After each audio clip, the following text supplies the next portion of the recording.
जहाँ तुम खो गए हो, मेरे ही हो या किसी के हो गए हो।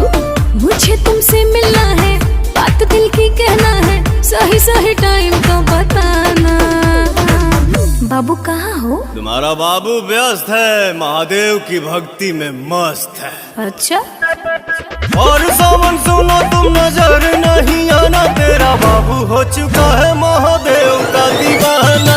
और सावन सुनो तुम नजर नहीं आना, तेरा बाबू हो चुका है महादेव का दीवाना। जब जमाना मुश्किल में डाल देता है, तब मेरे भोले हजारों रास्ते निकाल देता है। क्या बात कर रही है?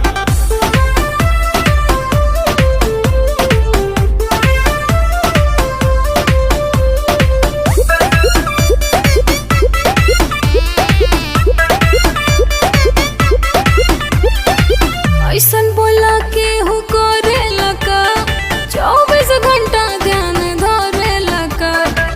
हम हूँ तो पूजी महादेव के बाबू, इतना भक्ति में के हूँ रोवे लगा। सावनवा में मनवा हमार उनके भिरिया रहे, भंगिया के गोला खा के दिलवा बम बम भोला कहे। इतना सताते हो, मिलना आते खाली करते हो तुम तो बहाना। बाबू मिलो ना यार। और सावन सुनो तुम नजर नहीं आना, तेरा बाबू हो चुका है।